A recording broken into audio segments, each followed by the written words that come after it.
The void had no name in any human tongue, because no human had ever come back to give it one. The elders had a name for it, but they did not say it out loud. They believed that some things grew stronger when you spoke them, so they only pointed at it on their star maps, with a small gray mark like a stain, and they taught their young to stay away. For 100,000 years, nothing had ever come out of the void. It sat at the edge of the known galaxy like a hole cut in the floor of a great house. Stars stopped near its border, light bent away from it. Ships that drifted too close lost their signals, lost their crews, and then lost themselves.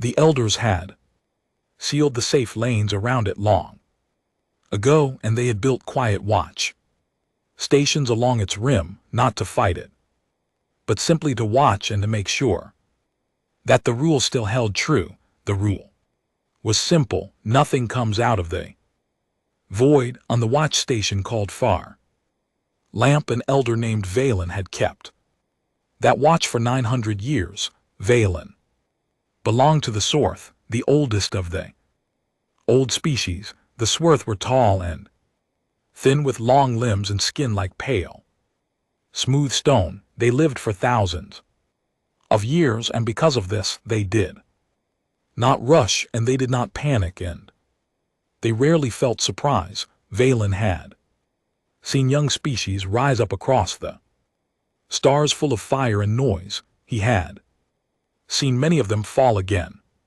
He had buried civilizations the way a gardener buries seeds, with patience and without tears, knowing that the soil would bring up something new in time. So when the alarm rang on Far Lamp, Valen did not jump. He simply turned his calm gray eyes toward the great window and looked. The alarm had not rung in 900 years. At first he thought it was a fault in the machine. The watch station was old, and old things made mistakes, but the second alarm joined the first, and then the third, and soon every sensor on Far Lamp was singing the same impossible song. Something was moving inside the void. Something was moving toward the edge. Valen stepped closer to the window. Other watchers on the station, younger ones from younger species, gathered behind him. They did not speak. They had all been trained to keep the watch, but none of them had ever truly believed that the day would come. To them, the void was a story, a warning, a line on a map. To Valen, it was a memory, and that was worse. "Show me," Valen said softly. The window changed. It pulled the far darkness close until the smooth black face of the void filled the glass. And there, against that black, a tiny point of light was crawling outward. It was so small that it looked like a single grain of sand thrown across a beach, but it was moving, and it was moving the wrong way. It was coming out. "It is a ship," said one of the young watchers, her voice thin with fear. She was of the KTH, an insect people, and her many eyes had caught the shape before the machines did. "Elder, it is a ship, a real ship." "No," another said. "Nothing flies out of the void. Nothing has a ship inside the void. There is nothing in there but death." But the shape grew, and as it grew, it became harder to deny. It had a body and wings, and the long broken lines of something that had once been built with care. It was a ship. It was small, far smaller than any elder vessel, smaller even than a single elder lifeboat, and it was hurt. Pieces of it were missing. Its skin was burned black and silver. One whole side had been torn open and then patched again badly with metal that did not match. It looked like a wounded animal dragging itself out of a fire. "Bring it closer," Valen said. Window obeyed. Now they could see the marks along the ship's broken hull. They were letters of some kind, painted by hand long ago and faded now almost to nothing. None of the watchers could read them, but Valen leaned in and he studied the lines, and something deep in his ancient chest grew very still. The marks were rows of small shapes, hundreds of them, and next to many of the shapes someone had drawn a single straight line, and through some of those lines someone had drawn a slash the way a person might cross off a name. What are they counting? The KTH watcher whispered. Valen did not answer at once. He had seen marks like these before long ago on a wall in a place of great sorrow. He knew what it meant when a people counted on the side of a ship. It meant they were counting the days, or it meant they were counting the dead. They are counting, Valen said at last. They are counting how long they have been inside. The room went quiet again. The void broke minds. That was the first thing every child of the Elder Worlds learned about it, a mind that entered. The void did not simply die, it came apart. The darkness in there was not empty. It pressed against thought itself, and it pulled threads loose, and it whispered until there was nothing left to whisper to. The longest any creature had ever survived inside in all the records of the elders was 11 days. After 11 days, even the strongest minds were gone, but the marks on the side of that little ship went on and on, row after row after row. If each mark was a day, then the creatures inside that ship had been in the void not for 11 days, but for years. That is not possible, said the watcher, who did not want to believe. No mind can hold for so long. They are dead. It is a dead ship. The dark spit out. There is nothing alive in there. And then, as if the universe wished to answer him, the little ship sent out a sound. It came across the open dark as a thin and broken signal, the way a single thread reaches across a room. The machine's on far lamp caught it and turned it into something the watchers could hear. At first it was only noise, the hiss and crackle of a thing badly damaged, but under the noise there was a voice. It was a small voice and a tired one, and it spoke a language no elder had ever heard. The words meant nothing to them, but a voice does not need words to be understood. The voice was calm. It was steady. It was speaking slowly and clearly, the way a person speaks when they are trying very hard not to be afraid, when they are talking to keep themselves and others alive. And then, under the voice there was another sound, softer still. It was the sound of more voices answering, many of them a low murmur, the sound of a crowd that was tired but not broken, the sound of people who were still there, still together, still holding on. The watcher, who did not want to believe, sat down slowly in his chair and said nothing more. Valen stood very still before the window for a long time. He had watched young species cross great distances. He had watched them fight wars and build wonders and make terrible mistakes. He had thought in his long life that he had seen every kind of courage there was to see. He had grown used to the feeling of being old, of having seen it all, of standing above the small bright lives of others like a mountain stands above a forest. But he had never seen this.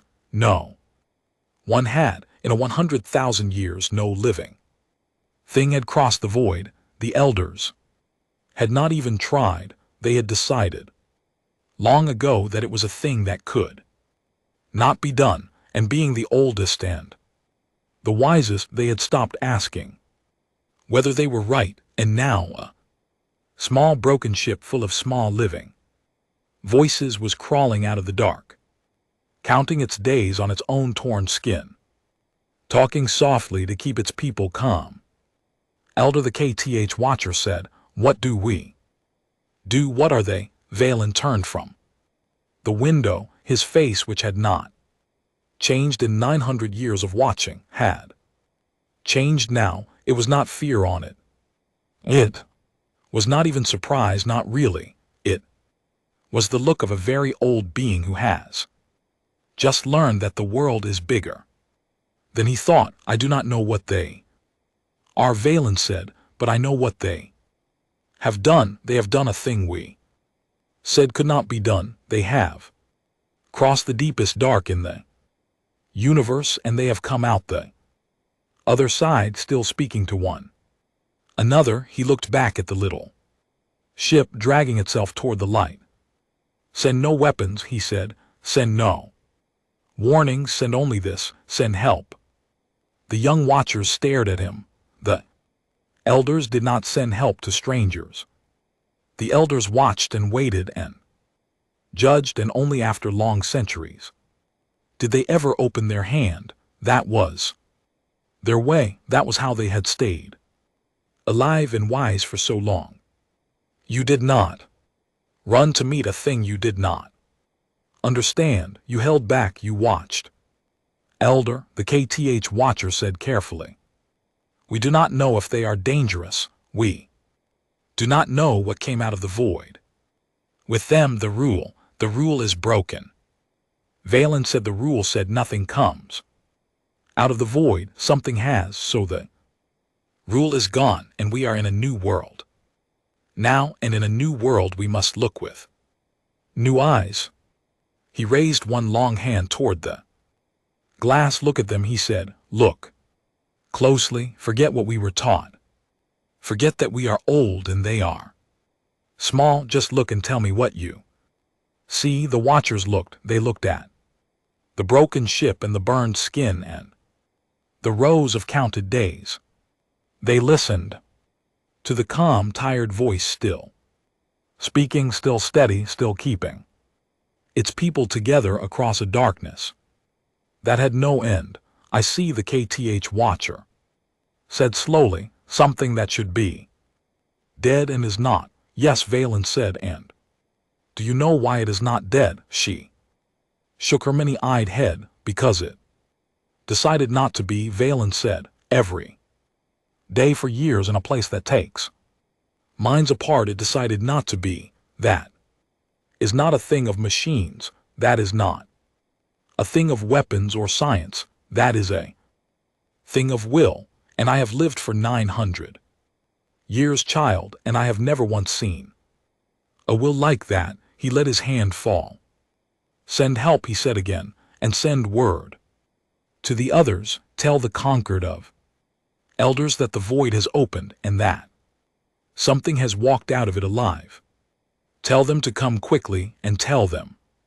He paused, and the words felt strange in his ancient mouth because they were words of wonder, and he had not felt wonder in a very long time. "Tell them that we may have been wrong about the dark, about what can live in it, about what is strong and what is weak." The signal went out from far lamp across the quiet stars, racing toward the great worlds of the elders far away, and while it raced, the little ship kept crawling, slow and broken and burning toward the safe light of the galaxy. Inside that ship, though the watchers could not yet see it, were the last of a people. They did not know that anyone was listening. They did not know that they had been seen. They had been alone for so long that they had stopped believing the universe held anyone but themselves. For years their whole world had been the cold inside of one small ship and the killing dark outside it.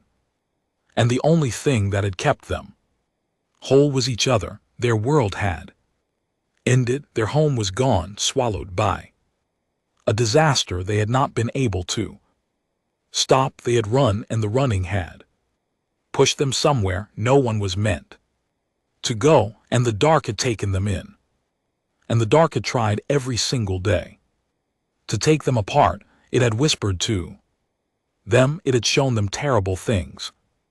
It had pulled at the threads of their minds one by one, the way it had pulled apart every other mind that had ever entered it. But these people had done something the dark did not expect.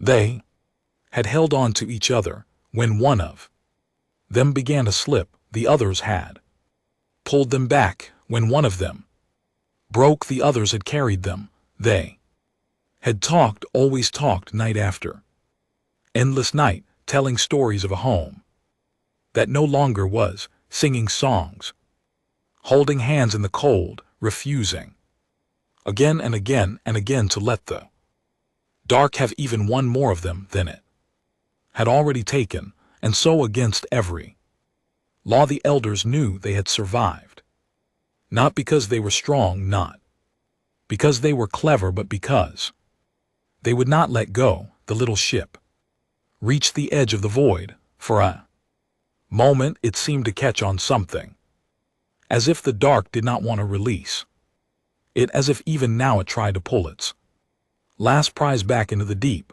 The ship shuddered. Its lights flickered. Calm voice on the signal rose just slightly, and the murmur of the other voices rose with it, all of them together pushing. And then the little ship slipped free. It came out of the void and into the open stars, into real light, into a galaxy that had thought itself old and finished with surprises. It drifted there, burned and broken and barely alive, a tiny thing against the great black wall it had just escaped. On far lamp the watchers were silent.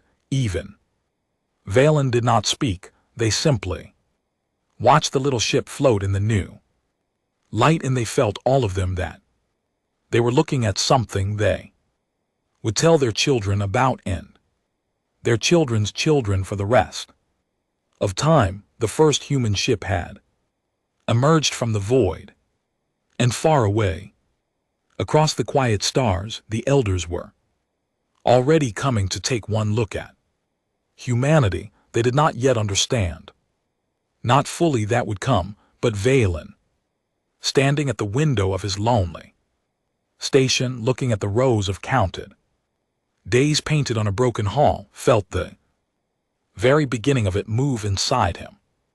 Like a slow tide, he had spent his whole long life believing that wisdom meant knowing what could not be done. Now a small ship had taught him otherwise. "Welcome," he said quietly to the little ship that could not hear him, to the people inside it who did not know he was there. "Welcome out of the dark. We have been waiting a very long time, and we did not even know it." The little ship drifted in the light, and inside it, for the first time in years, a child looked out a small round window, saw real stars instead of killing dark, and began very quietly to cry with something that was not fear. It was the other thing, the thing the elders had almost forgotten existed. It was hope. The elder rescue ships came slowly and carefully, the way you walk toward a wounded animal. You do not wish to frighten. There were 3 of them, smooth and silver and large, each one 100 times the size of the little human ship. They had no weapon showing. Valen had given that order himself, and the conquered who had received his strange message and were full of doubt had let the order stand for now.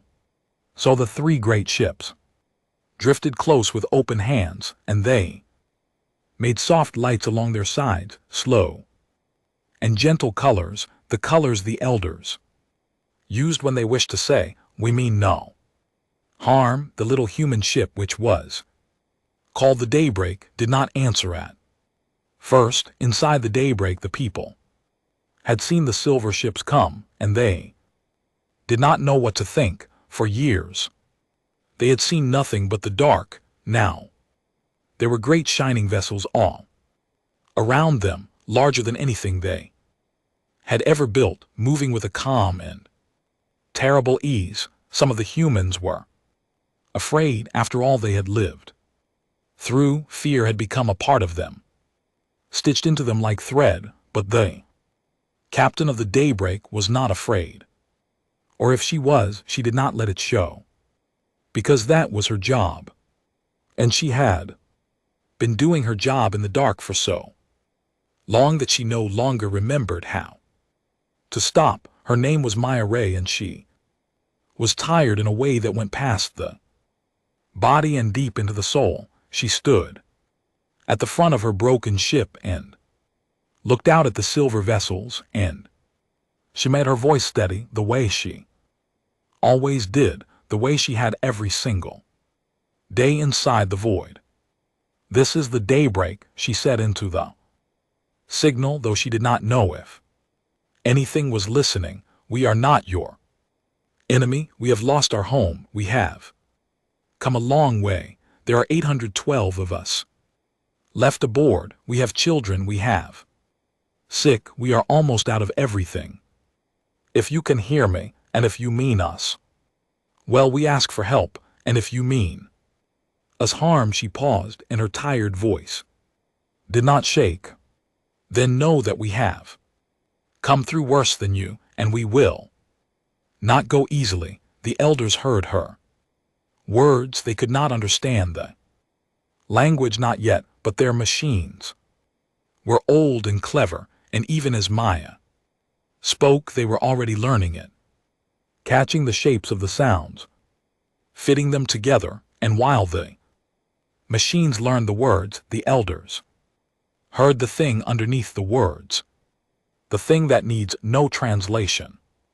They heard the call, they heard the warning, they heard a leader exhausted, past all bearing, standing between her people and the unknown, and refusing to step aside. On the lead silver ship, Valen listened, and he closed his gray eyes for a moment. "She thinks we may be a threat," he said, "and she is ready to fight us. 800 souls in a broken ship that can barely move, and she is ready to fight 3 elder warships because she will not leave her people undefended." He opened his eyes. "Tell the machines to hurry. I wish to speak with her. I wish to speak with her very much." It took the machines a little while longer to learn enough of the human tongue, and then Valen spoke, and his words went out across the small gap of space to the Daybreak in halting, careful human speech. "Daybreak," he said, "we hear you. We are the elders. We mean you no harm. We have come to help. You are safe now. The dark is behind you. You do not have to be strong anymore." Inside the Daybreak, when those words came through, something happened that had not happened in a very long time.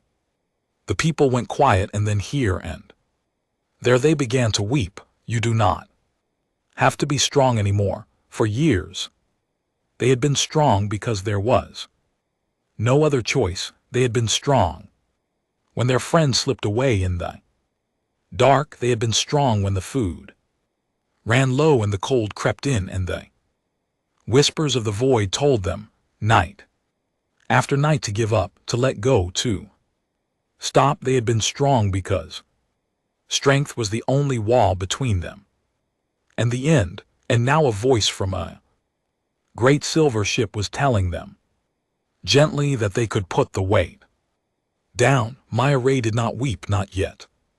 She had taught herself long ago that she could weep later, always later, never now. But her hands, which had been steady for years, began to shake just slightly, and she gripped the edge of her console so that no one would see. "Thank you," she said into the signal, and her steady voice cracked for the first time on that single word. "Thank you. We have wounded, we have children who have never seen a real star. We have so little left. If you truly mean us, well then yes, please, we need help. We need it badly. You will have it." Valen said, "All of it. Hold on a little." Longer, we are coming aboard, and the elders came aboard the Daybreak. What they found there, they would remember for the rest of their long lives. Inside of the human ship was a small and crowded world. Every space was used. Pipes had been turned into gardens. Walls had been turned into beds. Children's drawings covered the metal. Bright, shaky colors, pictures of a blue and green world that none of the watching elders had ever seen. A world the humans called Earth, a world that was gone. There were names written everywhere too, hundreds of names, painted on the walls and ceilings and doors, and beside many of them, small marks, the same marks that had been counted on the outside of the hull. The elders understood slowly that the names were the dead. The humans had written down every single person they had lost in the dark, so that no one would be forgotten, so that even in that cramped and dying ship, every life would be remembered. The walls of the Daybreak were a graveyard and a memorial and a promise all at once.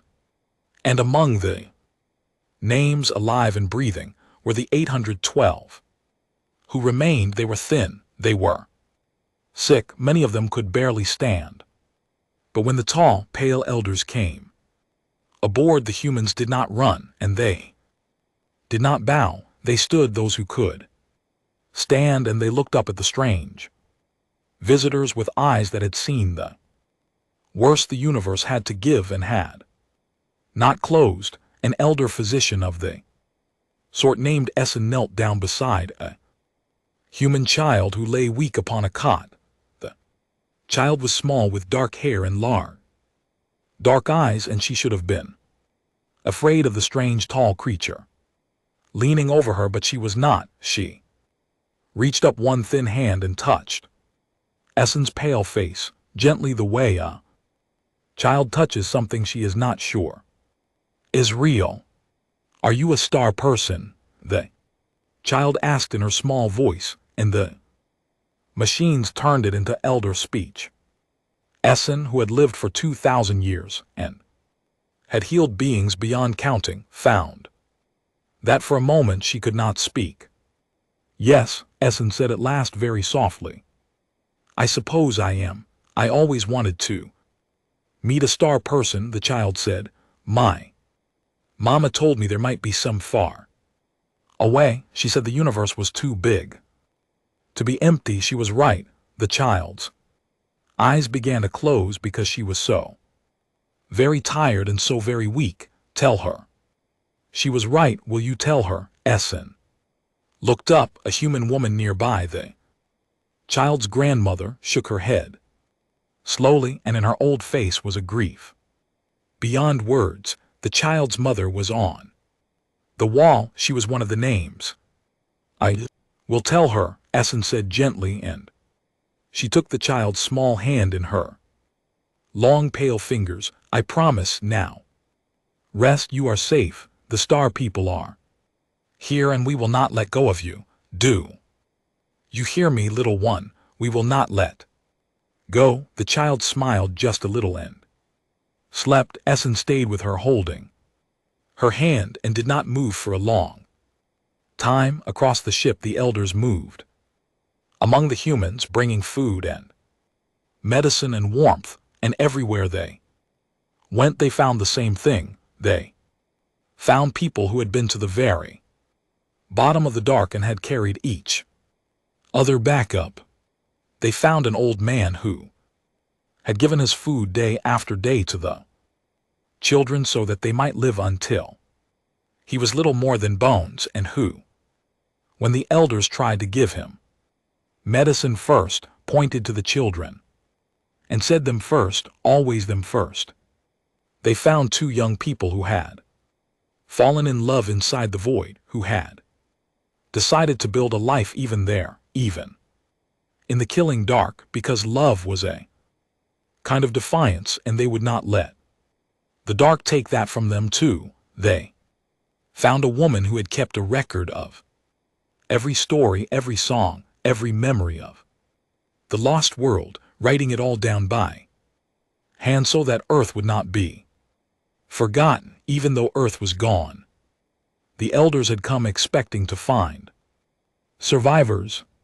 Survivors were thin and frightened things broken by what they had lived through, clinging to life and nothing more. That was not what they found. They found a people who had been through the unsurvivable and had come out the other side still kind, still loving, still caring for one another, still remembering their dead, still making art and music and love in the dark. The void had thrown everything it had at these small, soft creatures, and the void had failed, and it had failed not because the humans were powerful, but because they had refused every single day to become cruel. They had held on to who they were. They had decided that even at the end of everything, they would still be human.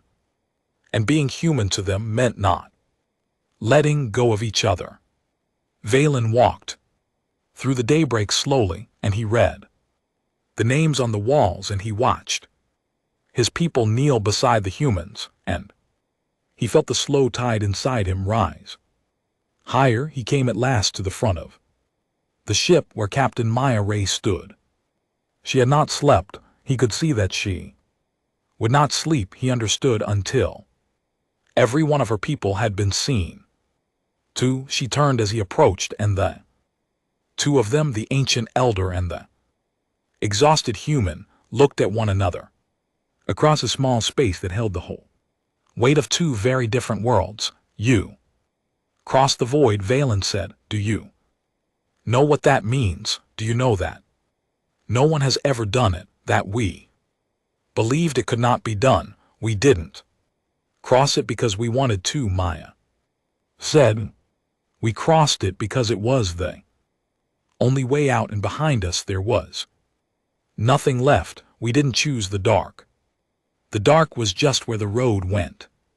So we walked it. There was nothing brave about it. There was just no other way. Valen looked at her for a long moment. You think you are not brave, he said, because you had no choice. But, child, every mind that has ever entered that dark has come apart. Everyone. The dark does not kill the body. It kills the self. It takes you apart thought by thought until there is nothing left. And you went in with 800 souls and children and sick and old, and you came out years later with your minds whole and your heart still soft. Do you understand what I am telling you? It is not that you survived. Many things wish to survive. It is how you survived.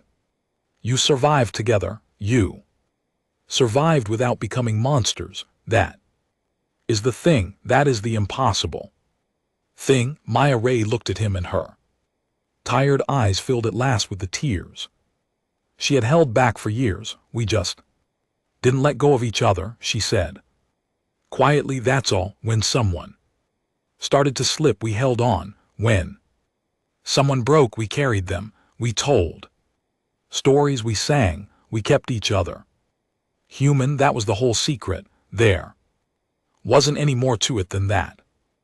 Valen was very still. No, he said softly, there was not any more to it than that, and that is the most that there could ever be.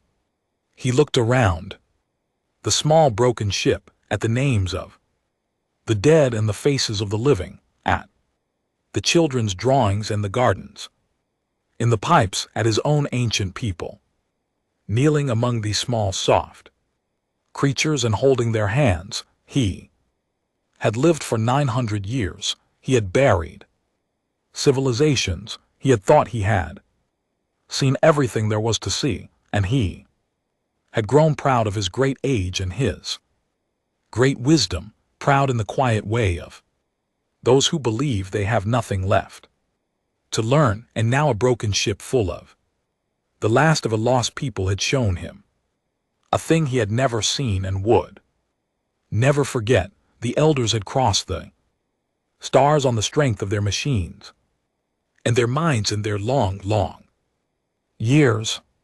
The humans had crossed the unsurvivable on nothing but their refusal to let go of one another. Rest now, Captain Maya.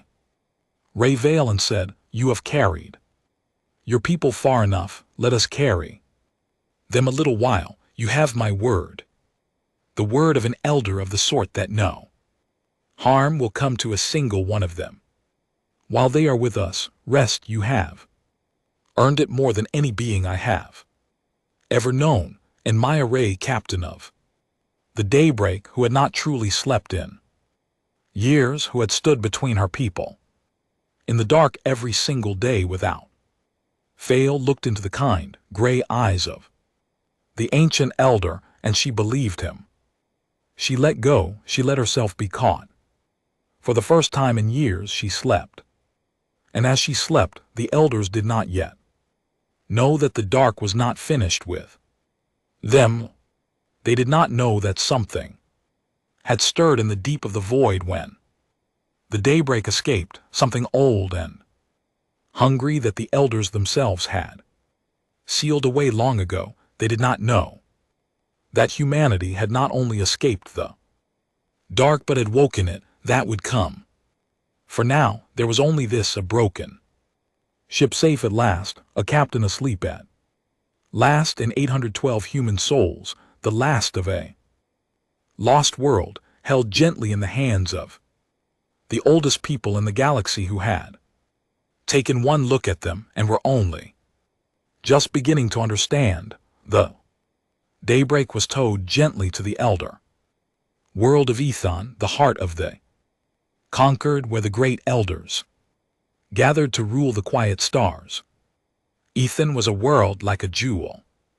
It had silver cities that rose into soft golden skis, and gardens that had been grown over thousands of years and seized the color of warm light. The humans, looking out from the windows of their broken ship as it came down through the clouds, could not believe their eyes. After years of cold dark, the sight of a living world, green and blue and bright, was almost too much to bear. Some of them laughed, some of them cried, some of them simply pressed their hands against the glass and said nothing at all. The conquered of elders gave the humans a place to live, a wide green valley near one of the silver cities, with clean water and good soil and warm air. The elder healers worked day and night to mend the sick. The elder builders raised soft, warm shelters. And slowly, over the days and weeks, the people of the Daybreak began to heal, not just in their bodies, but in the deeper places too. But not all of the elders were glad that the humans had come. The conquered was made of many old species, and they did not all think alike. Among them was a hawkish elder of the KTH, a stern and careful being named Sarnek, who had spent his long life guarding the conquered against danger, and who trusted nothing he did not fully understand. We know nothing of these creatures, Sarn said before the gathered conquered in the great round hall where the elders met. We know they came out of the void. We know nothing came out of the void for hundred 000 years until them. Does that not trouble you? Does that not make you ask what is so different about them? What if the difference is not a good thing? What if the dark did not let them go but sent them? What if they are a sickness and we have brought them into the heart of our home? Valen rose to answer. He had become in these weeks the great defender of the humans, and the conquered had begun to call him their voice. I have walked among them, Sarn Valen said. I have read the names of their dead on the walls of their ship. I have watched a starving old man give his last food to children who were not his own. I have seen what they are. They are not a sickness. They are the kindest, fierce thing I have ever seen in all my years. The dark did not send them, the dark failed to keep them. There is a difference, and it is the whole difference in the world. You have grown. Soft old friend, Sarn said, you have looked into their sad eyes, and you have lost your judgment. Tell me this then. If you are so sure, tell me how they crossed the void. You say their kindness saved them, but kindness does not stop the dark from taking a mind apart. So, tell me, what is the true reason? What is the thing that let them do what no one has ever done? And it was a fair question, and Valen did not have a full answer because the humans themselves did not fully know. So the conquered decided that they must learn, not by force, not by cutting the humans open or putting them in cold rooms. The elders did not do such things, and they would not start now. Instead, they would ask, they would listen, they would let the humans tell their own story in their own way, and they would try with their long patience to understand. So Maya Ray came before the conquered of elders in the great round hall, and she told them how the daybreak had crossed the void. She did not make it sound brave. She had no gift for that and no wish for it. She simply told the truth.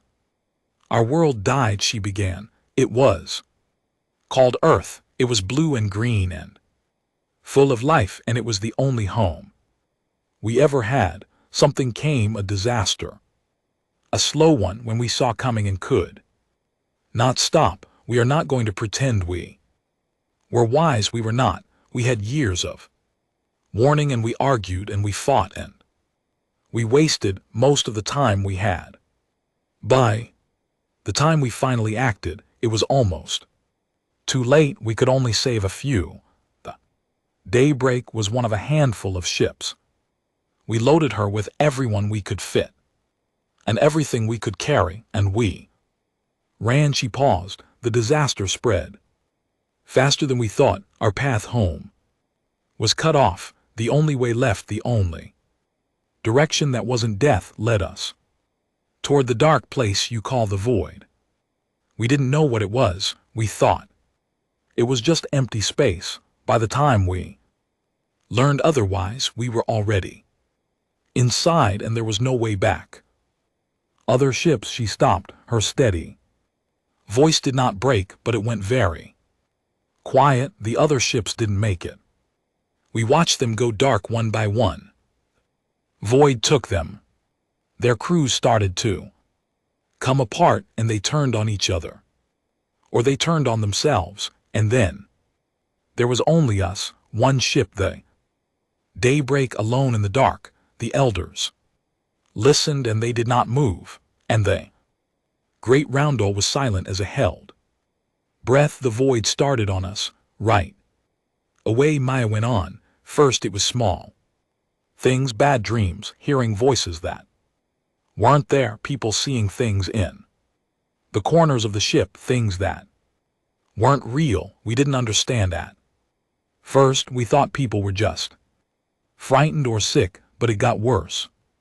The dark whispers to you. It finds the worst thing inside you, your grief, your guilt, your fear, and it pulls on it. It tells you to give up. It tells you that you're already dead, that everyone you love is already gone, that the kind thing, the only thing, is to stop fighting and let go. She lifted her head. We lost people. I won't lie to you about that. We lost a lot of people, especially at the start, before we understood what we were facing. Some gave up, some came apart, some we couldn't save no matter how hard we held on. Every name on the walls of my ship is someone we couldn't save. Her jaw tightened, but then we figured out the thing the dark couldn't fight. The one thing. What thing? Sarn asked, leaning forward despite himself. What was the thing? Each, Maya said simply. Dark works on you when you're alone in your own head, so we stopped letting anyone be alone ever. We made a rule. No One is alone day or night, awake or asleep. We slept in shifts, so someone was always watching over someone else. When the whispers came for you, there was always a hand to hold, always a voice to remind you who you were, always someone to say, you are not alone, you are real, I am here, hold on, we sang together so the songs would drown out the whispers. We told stories of home so we'd remember what we were fighting for. We took the youngest and the weakest, and we built a wall of ourselves around them. The dark could whisper to one mind, it could not whisper to 800 minds, all holding on to each other at once. We were too loud, we were too many, we were too together, and so it couldn't take us apart because we wouldn't come apart. We were stitched into one thing, and that one thing was too strong for it. She looked around the great hall at the ancient faces of the oldest beings in the galaxy. That's the secret you wanted, Elder Sarn, she said. There's no trick to it, there's no special power.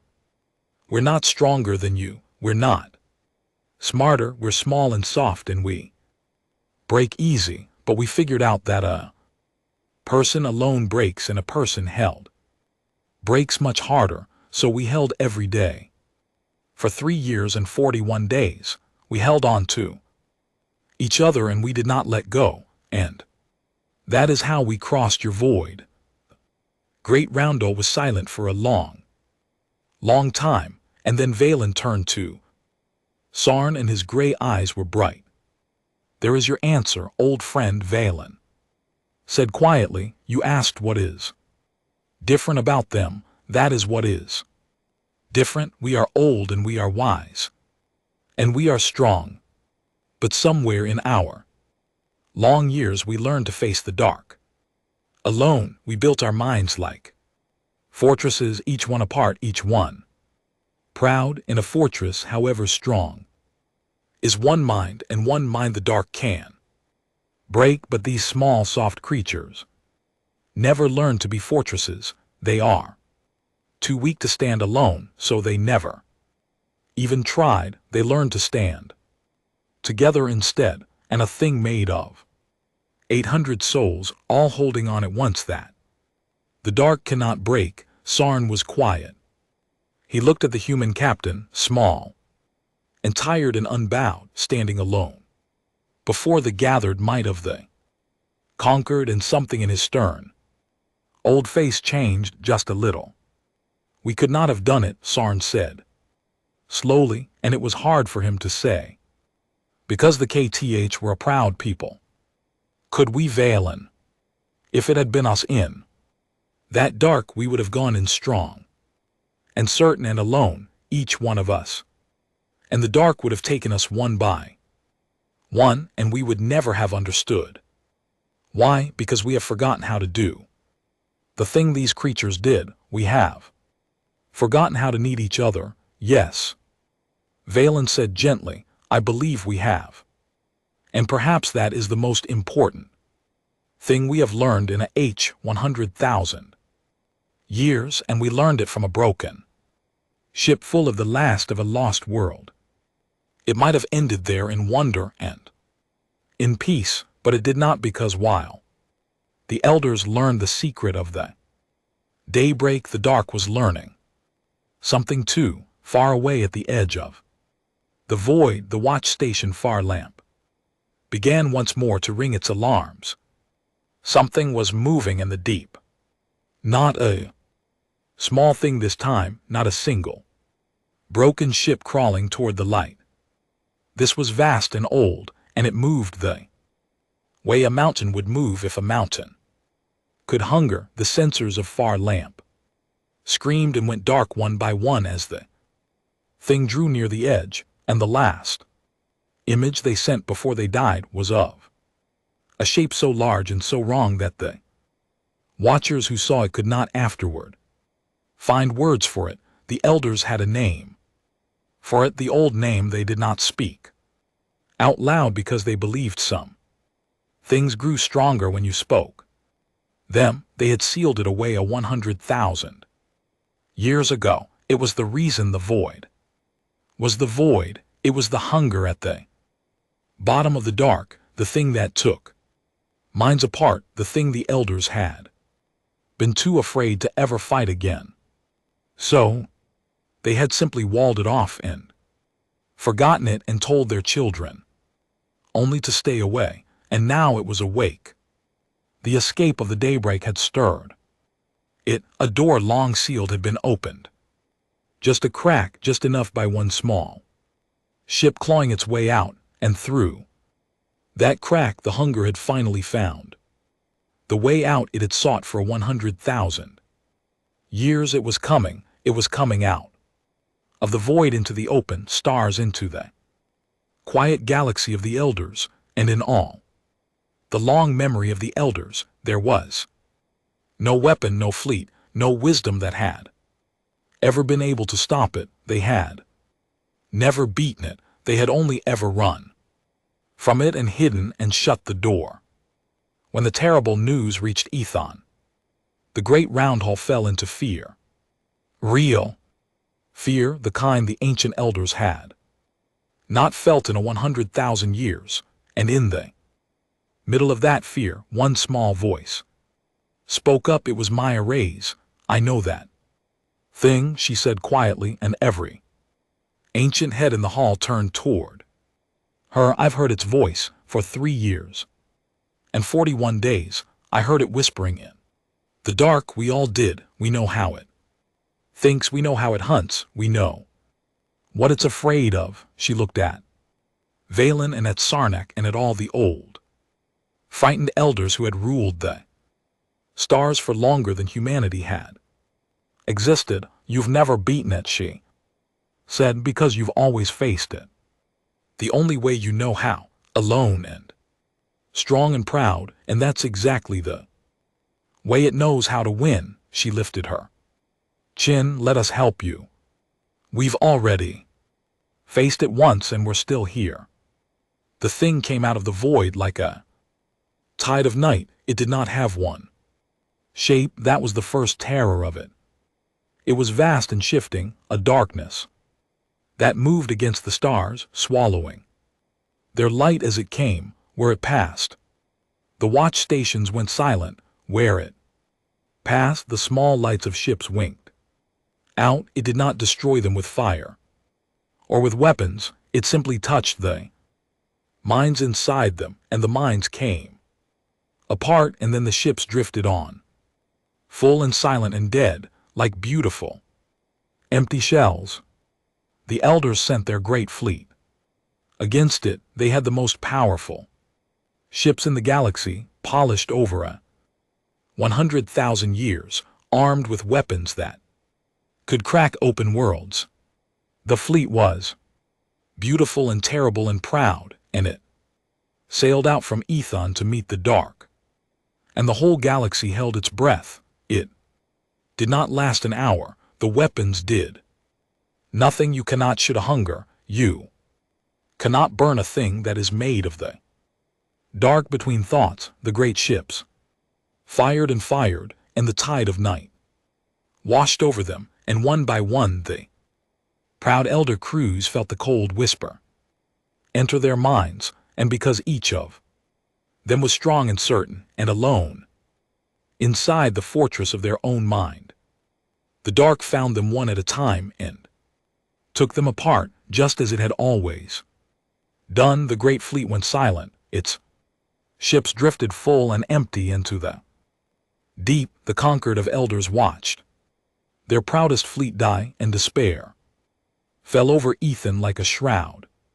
It is as it was a 100,000 years ago. An old elder said, his voice hollow, we cannot fight it. We never could. We can only run and hide and seal the doors and pray it forgets us again. There is no other way. There has never been another way. There is another way, said Maya Ray. She had come into the great round hall, uninvited, and behind her stood a small group of humans, the leaders of the daybreak, thin and worn but standing Straight, the elders looked at them. These small, soft creatures who had no great ships and no great weapons, and even now, even in their despair, some of them wanted to send the humans away. What could humans do where the mightiest fleet in the galaxy had failed? But Valen raised his hand. Let her speak.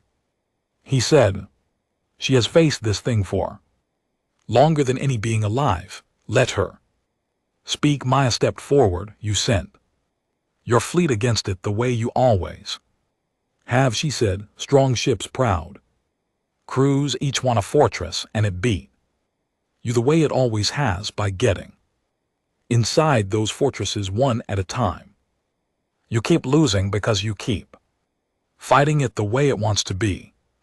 Fought alone, she shook her head. We learned in the dark that you cannot beat this thing by being strong, you beat it by being together. It can take a mind apart only when that mind is alone, so you make sure no mind is ever alone. But our crews are together. An elder protested. They fly in the same ships. They are side by side, side by side. Isn't together, Maya said. Not the way I mean. Your people are proud. Each of them stands alone inside their own head, behind their own walls. Sure, they don't need anyone else, and that pride is exactly the door the dark walks through. You have to do more than stand near each other. You have to actually hold on to each other. You have to open the walls. You have to let yourselves need each other truly, completely, the way we did. And I won't lie to you, her voice grew quiet. That is the hardest thing in the universe to do. It's harder than any weapon. It means letting other people see you afraid. It means trusting that when you start to fall, someone will catch you. Your people have spent 100,000 years learning not to do that. And now their lives depend on learning it in a single day. The great hall was silent. We can't teach you to be like us, Maya said. Not in time, but we can do the next best thing. We can be the center. We've already faced this thing and held. We know the way through. Put us at the heart of it. Let us be the anchor, and let your people hold on to us. And let us all hold on together, and we will build a thing made of many souls that the dark cannot break. That's the plan. That's the only plan. It's the only thing that has ever worked. Sarn, the stern old KTH, spoke. You ask us to follow 800 soft creatures into a battle. Our greatest fleet could not survive. You ask the oldest powers in the galaxy to put our lives in the hands of children. No, Maya said, I'm asking you to let us put our lives in your hands, and you and ours all at once, all together, the way it has to be. We didn't survive the dark because we were strong, Elder Sarn. We survived because none of us tried to survive alone. That's all I'm offering you, the thing that saved us. It's the only thing I have, but it's enough. I know it's enough because I'm standing here. And then Maya Ray said the thing that broke something open in the heart of every elder in that hall. You don't have to do this, she said quietly. This isn't our galaxy. This isn't our war. You found us half dead, and you took us in. And you healed our children, and you asked nothing in return. You could put us back on the daybreak right now and send us away to find some safe corner of the stars, and no one would blame us for running. We've already lost one home. No one would blame us for not dying to save someone else's. She looked around the hall at all the ancient, frightened faces. But we're not going to run. We're going to stay, and we're going to fight. And if we have to, we're going to die for you. For people who aren't even our own. Do you understand? We choose this knowing what it costs because you were kind to us when you didn't have to be, and we don't leave kindness unanswered, and we don't let people we care about face the dark alone, not ever, not even people we only just met, especially not them. And the elders understood then a little more. They understood that this was the thing that had carried the daybreak across the unsurvivable, not strength, not cleverness. This refusal to let anyone face the dark alone, stretched out now to cover even strangers, even the ancient and the mighty, even a whole galaxy of beings who were not human and never could be. The humans did not draw a line around their own kind. Their care spilled over every border. They had been in the galaxy for a handful of weeks, and they were ready to die for it. Valen rose to his feet, and his ancient voice was thick. In 900 years, he said, I have asked many young species to help us and to fight for us and to die for us, and always they asked, first, what do we get? What is the price? What is in it for us? It was a fair question. I never blamed them for asking it. He looked at my arrays. You did not ask it. The thought did not even cross your mind. You stand here, the last of a dead world with nothing left but a broken ship and 800 souls, and you offer us everything you have freely. Because we were kind to you once. His gray eyes shone. We took you for the weakest thing that ever crawled out of the dark. We were fools. You are the strongest thing I have ever seen, and your strength is of a kind we forgot existed, and I'm ashamed that it took the end of the world to remind us. He turned to the conquered. We will do as the humans say, he declared. We will go out to meet the dark, not as fortresses, but as one. We will let down our walls. We will hold on to one another, and we will put the humans at our heart, and we will see if the oldest people in the galaxy can still learn a new thing when everything depends on it. Who stands with me? For a moment no one moved. To let down the walls of the mind, to need another openly to be seen afraid. For the proud elders, this was harder than facing death. Death they understood. This they did not. And then Sarn, the stern old KTH who trusted nothing, stood up. I have guarded the conquered my whole life by trusting no one, he said. And it kept us safe, and it kept us alone. And now alone is killing us. He looked at my arrays. Teach me, human, teach an old proud fool how to hold on. I am ready to learn. And one by one all across the great round hall, the ancient elders rose to their feet. So the plan was made, and it was not a plan of weapons, it was a plan of souls. The humans of the daybreak spread out through the elder fleet that remained. 2 or 3 humans to a ship to be the anchors, the ones who had already faced the dark and held, and the humans taught the elders as fast as they could the things they had learned in 3 years and 41 days inside the void. They taught them the songs that drown out the whispers. They taught them to hold hands, to keep watch over one another, to say out loud again and again, you are not alone, you are real, I am here. Hold on. They taught the proud ancient elders how to be afraid in front of each other, and how to catch each other falling, and how to be for the first time in 100,000 years truly together. It was strange, and it was hard, and there was almost no time. Some of the elders could not do it. Their pride was too old, their walls too thick. But many of them could and did, surprising themselves, weeping in the strange relief of it, of finally putting down a loneliness they had carried so long they had forgotten its weight, and at the very heart of the fleet the Daybreak took its place.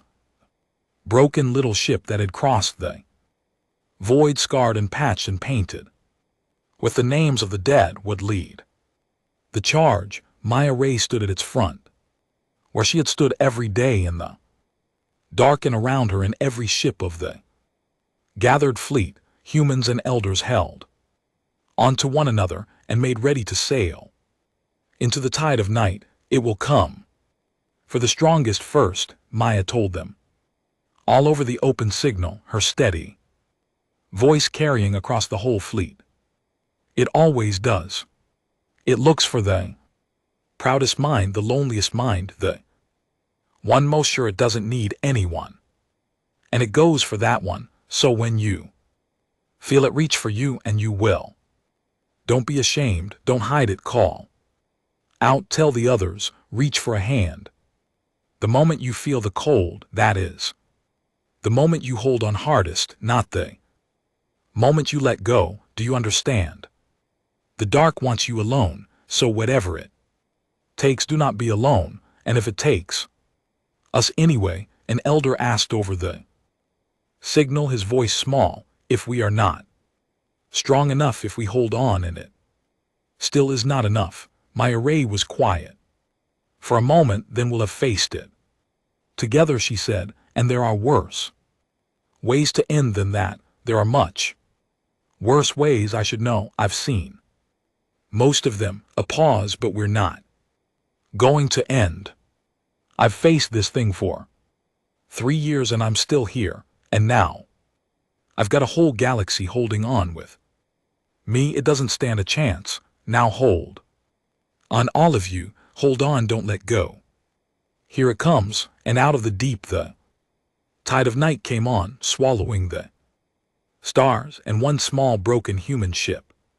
At the head of the last fleet of the elders turned to face it, share the dark.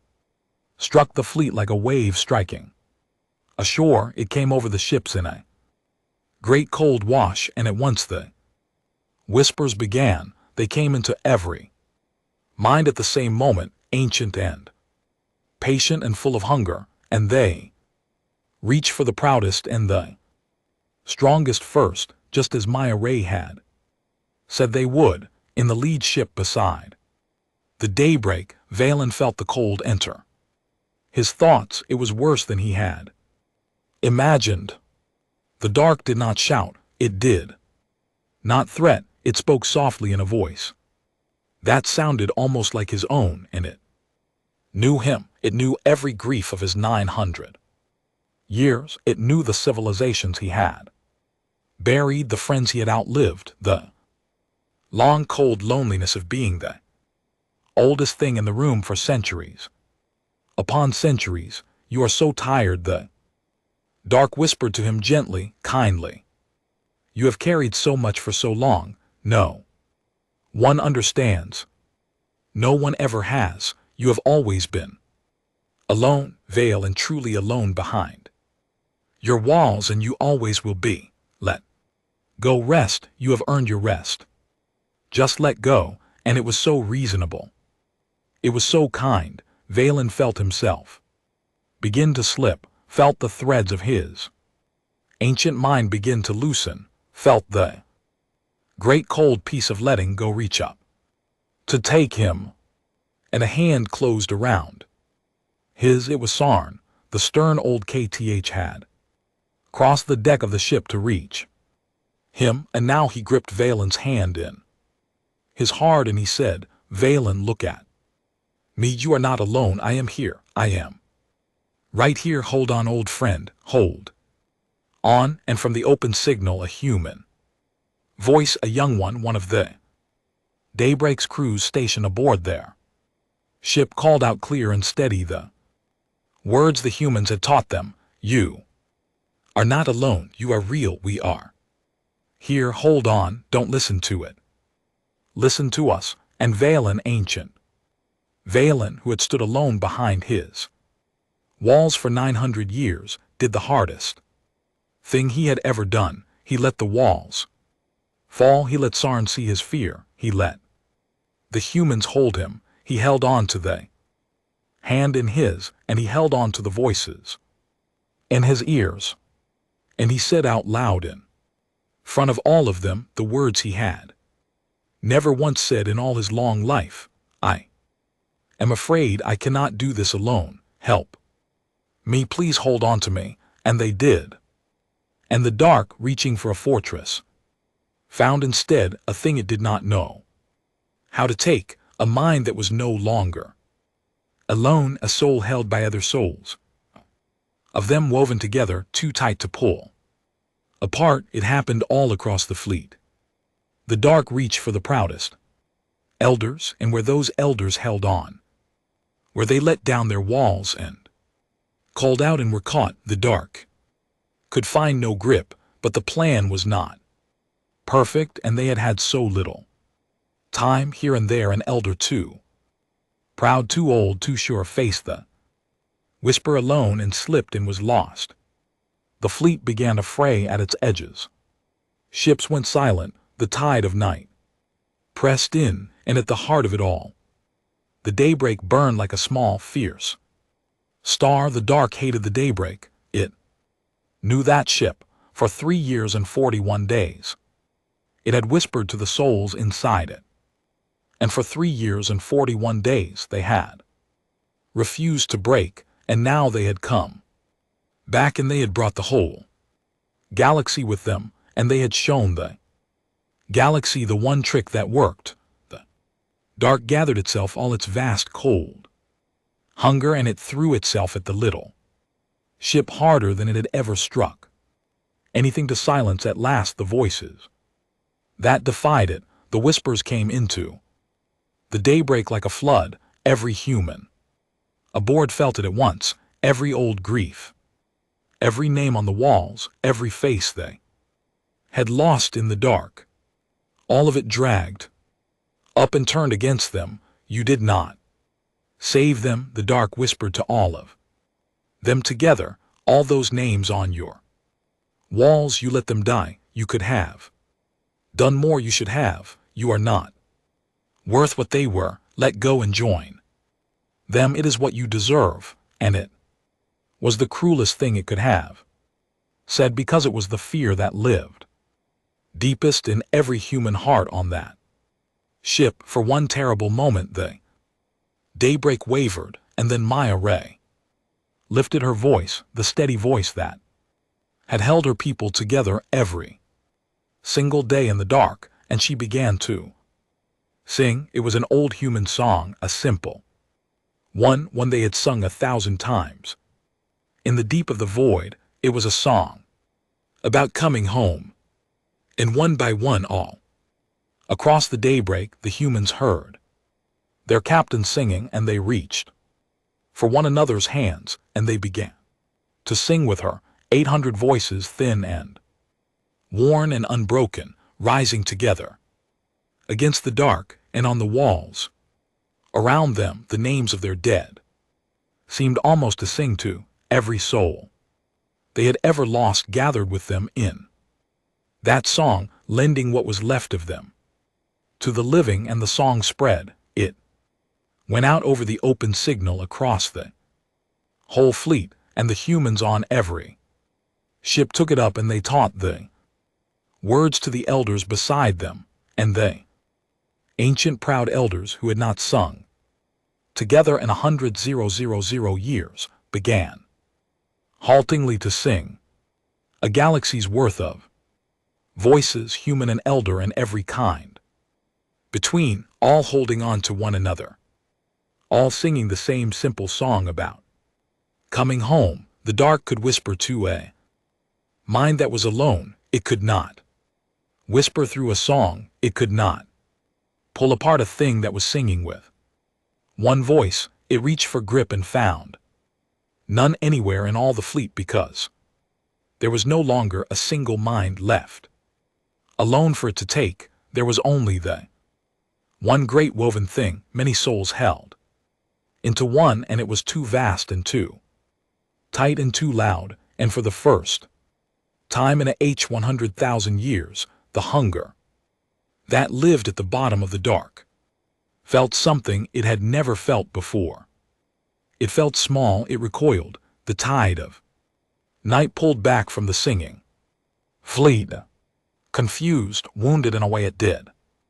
Not understand, unable to feed, unable to grip, unable to win, and in that moment Maya Ray saw the chance she had been waiting for, the chance she had crossed 3 years of dark to learn how to see. Now she cried over the signal, it's pulling back, it's afraid, push all of us together, push it back into the dark. Don't stop singing, don't let go, push.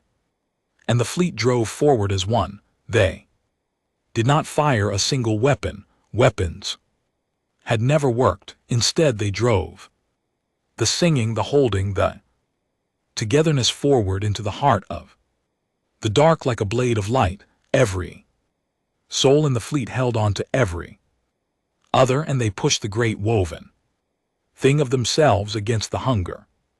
And the hunger, which had only ever known how to fight the lonely, did not know how to fight the joined. It gave ground, it pulled back and back toward the edge of the void, toward the door it had come through, the door it had waited 100,000 years to open, and at the very front leading them all was one small, broken ship painted with the names of the dead, singing a song about coming home. They drove the dark back to the edge of the void, they drove it through the door, and as it passed back into the deep, beat not by strength but by the one thing it had never been able to break, the elders sealed the door behind it, sealed it as they had sealed it once before, a H100 red 000 years ago.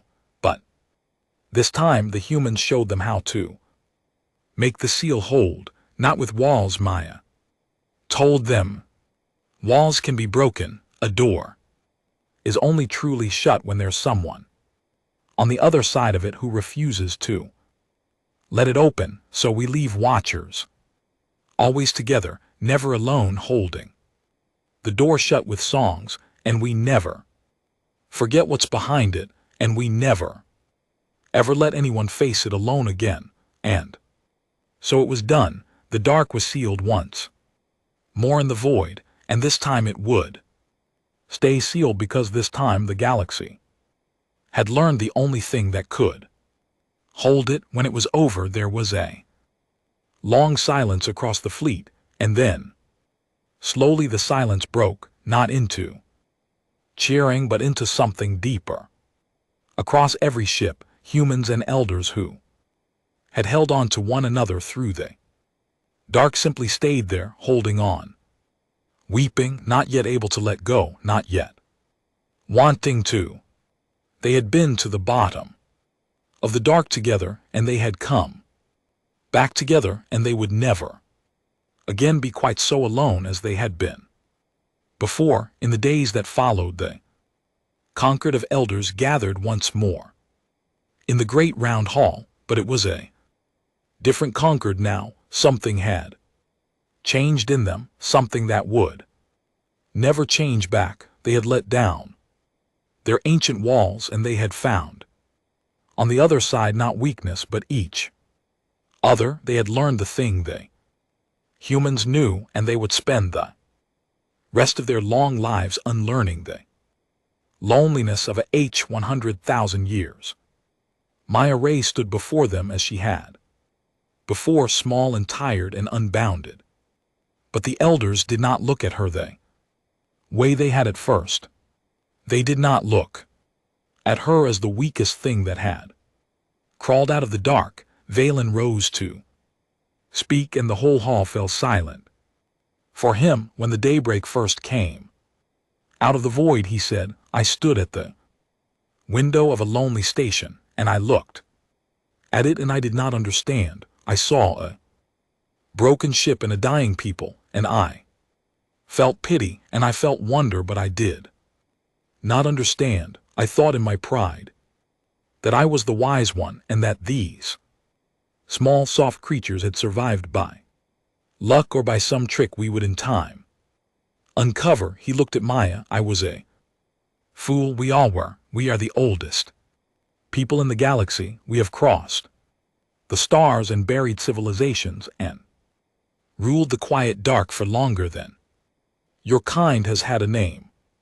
And in all that time, in all our wisdom, we had forgotten the single most important thing there is to know. We had forgotten how to need each other. We had grown so strong that we had grown alone, and alone all our strength could not save us.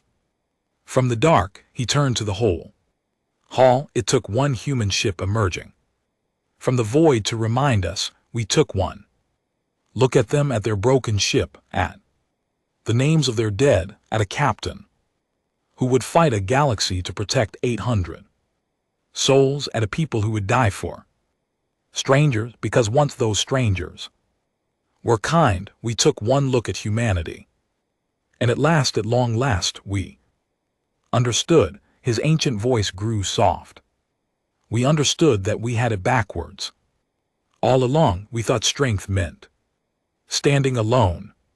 They taught us that the only true strength is in holding on to one another. They are not the youngest, weakest species in the galaxy. They are the wisest, and they are wisest in the one thing that matters most. He bowed his head to Maya Reyes, an elder of the Sorth, 900 years old, bowing to a human.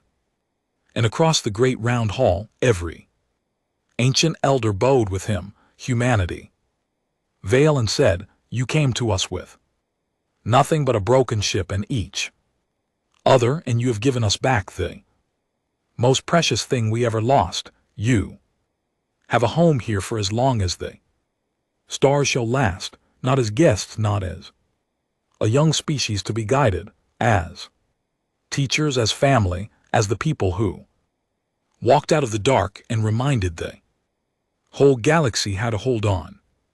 Maya Ray, captain of the Daybreak, last daughter of a lost world, looked at the bowed heads of the oldest beings in creation, and for a moment she could not speak.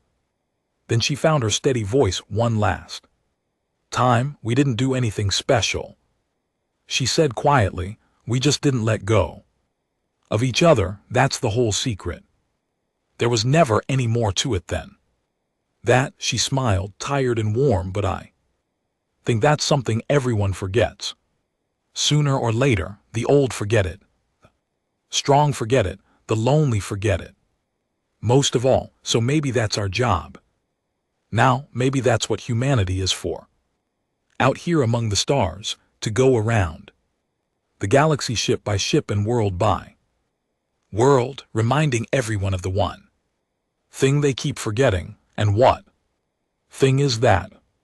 Valen asked gently.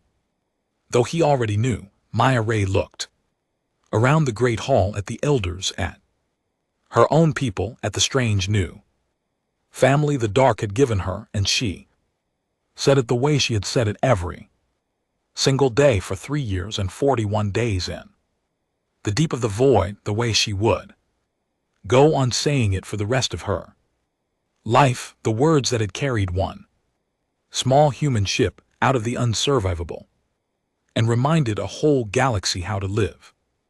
"You are not alone," she said. "You are real. We are here. Hold on." And out beyond the silver cities of Ethon, the Daybreak rested in a green valley under a real sky, its broken hull catching the warm golden light, the names of its dead shining softly on its sides. It had crossed the deepest dark in all the universe. It had carried the last of a lost world to a new home, and it had taught the oldest people in the galaxy the one thing they had forgotten in 100,000 years.